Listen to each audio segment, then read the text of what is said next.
Welcome to another interview as part of the Impact Summit for the 2020 International Climate Action Challenge.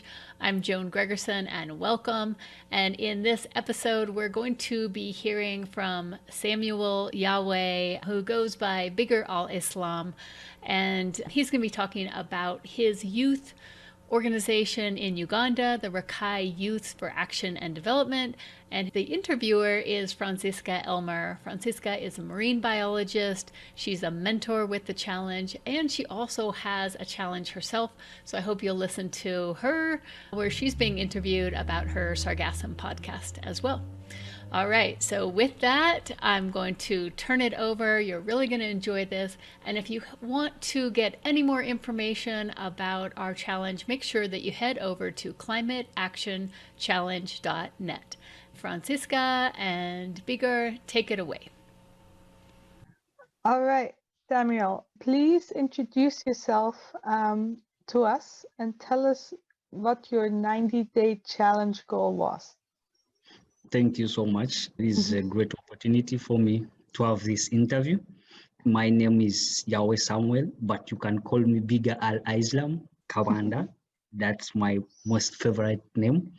And I work with Rakai Youths for Action and Development, which is located in Uganda.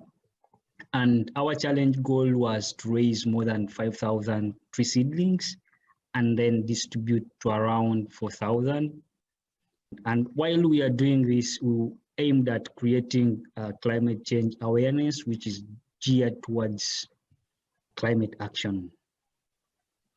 Thank you.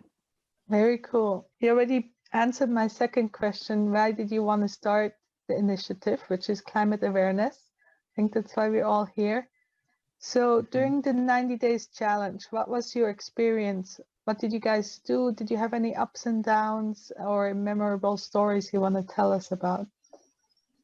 Yeah, of course, like any other journey, you would expect to have ups and downs and of course, different memorable experiences. But for starters, this challenge came in a time where we have this global pandemic of the COVID-19. So that was a very big blow because movement was restricted. Meeting different groups of people was also a challenge. So this slowed down our planned activities because when you look at our goal, it aims at interacting with people. And when we have this kind of restriction, that means the execution of the activities will be a bit slow. So that was a big challenge. And of course, another one is we are into the political season where in the next few months, we expect to have maybe a new president. So when people wait for so long to have a change in the political administration, then that kind of political atmosphere will tend to attract more people into that. Internet access was also a challenge, so we would not report some of the activities on time. But of course, one of the memorable experiences would be like every time we would meet on the weekly trainings under the challenge. Yeah, there was a session of learning, interacting with different challengers from across different countries. That was the most interesting part of it. And yeah, it was a wonderful experience. Thank you. Yeah, it's definitely super cool to get to know all those different people from different countries and have one-to-one or little group conversations. And I definitely think that the reporting is important to do, but more important is that you guys get stuff done in the field and on the ground. How many team members did you start off with and how many do you have now? We have a group of 10 people, but our aim is to build a grassroots movement of climate champions. And we were lucky that during this challenge, we managed to get almost, now it is almost more than 20. Oh, that's good. Yeah, more than 20. because we had a strategy that whenever we'd get to communities, we would like to bring on board the local leaders. And these were trained first before we would meet the entire community. And these trained local leaders would become our ambassadors of change. So they will also pass on the message even without our presence. So the different kind of engagements we had saw us have our number grow. So now we have a very big team, and it is still growing because the message is still spreading. Nice. That's a very good strategy of growing your team, and I think very sustainable. Did you also make any partnerships? Maybe with the different challenges within the exchanges we had during the trainings. You would get people who are interested to learn, share what they know on how to grow big with your thematic areas. And then among them was Miss Victoria Yokota. She's from France. And during our own, even besides the training, we had to engage like through social media, and we had an idea that maybe even after the challenge, a kind of partnership, have the challenge carry on. That's very cool. So you guys made the partners within the challenge. That's really cool. Yeah. So what did you end up being able to accomplish? What kind of impact did your initiative have? We are lucky. Despite the different ups and downs, we managed to have a number of almost 3,000 trees distributed. And this means each tree being distributed means there's a tree being planted. That means it is almost half of our goal is almost achieved within the challenges. And we are not stopping here because of the challenges ending within the 90 days. We think that even after the challenge, we would even reach the goal and even go beyond it. So it is something to be proud of. And when you look at some of the achievements still, we managed to sensitize the communities, and now their mindset about climate action is very positive. They know that climate change is a problem, and the only way to solve the problem is them taking action.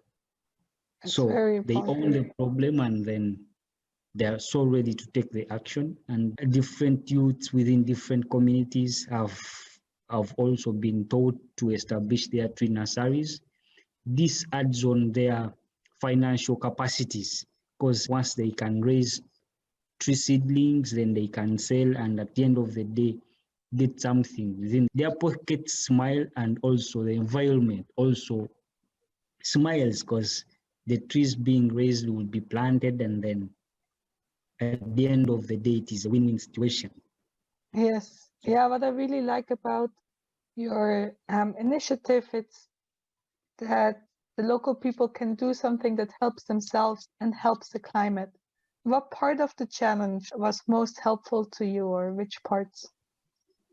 Yeah, of course, the book. Yeah, and the workbook, it gives out a streamlined guideline in terms of steps, what to do after what step. That was so helpful. But of course, the weekly trainings, those were super cool for me and my team, because we would have that kind of interactions with different people. It was a session to share experiences, and again, we learn, because there was a lot to learn.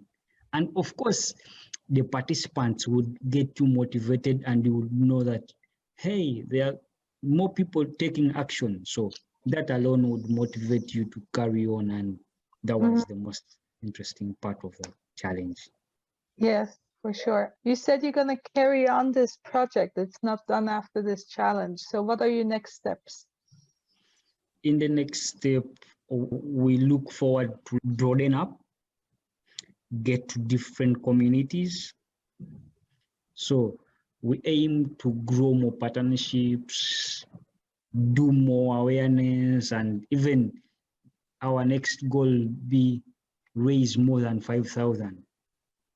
So Yes, the challenge is still on. very cool. Yeah. So how can people support you or join you, both people living in Uganda and people abroad?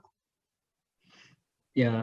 One of the easiest ways is maybe make partnerships, because that joint partnerships can help push forward, because the strength will be much more. And of course, in terms of maybe financial support, in one can chip in, like organize a crowd fundraising, like the online fundraising campaigns, because like when you at Uganda, some of such activities are not allowed to be engaged in. But of course, even sharing our Facebook posts to increase the awareness in terms of social media content on related to climate change. It does one way of creating awareness. So in any kind of way that is helpful, we will appreciate. Be it anyone who is good maybe at producing content like photojournalism, video editing, because we'd love to have that kind of action, like reporting, like you show how you started and the impact it has created. But of course, we would not have that kind of the gadgets like the cameras and the expertise. Yeah, but sometimes even a phone camera can be quite good to take pictures and videos nowadays. Yeah, of course, those are the kind of things I'm talking about. Yeah, because when you look at most of our pictures, you would look at a picture and then you would even fail to understand some of the details. Yeah, but I like your idea of even if people can only do a little thing like sharing on Facebook, because it will help you. Plus, your initiative shows people in action, so it will tell the followers or the friends of the person sharing, hey, there's people taking action for climate change, and maybe making somebody's day who is feeling down that nobody's doing anything, and they're like, oh wow, there's people in Uganda doing stuff, maybe I can help too, or get them motivated to keep working on their projects. Yeah. So my last question is, what is your advice for others who want to make an impact? My advice is time is running out, so they need to start now. And most importantly, they should not be restrained by anything based depending on the passion they have. If one has passion for action, they should just start there right away, because you will never have what you will always want to take action. So you start with the little you have, and once you get started, it will even motivate others to take action, because they will be like, he has done it, so I can. And the only way to know that you can do something is to get started. So my Yes, advice is to always look out for the best and get started. I think that's a very important advice. Thank you, Samuel, to take the time to do this little interview with us. And I hope your project will have a lot more impact in the next year to come. Yeah, thank you so much. And I'm just hopeful that, yeah, you will read more about it. It will inspire more people to take action, because this is not only about us as Riyadh, Rakai Youths for Action and Development. It is about us. So they need to chip in and also be inspired, motivated to do the same kind of thing. It is the planet that all we have, and it is upon us to keep it safe and live in harmony. Yes, and actually all people living in the world, there's one thing we have in common, and that's our planet. Yeah. We have to take care of it. Yeah. Yeah.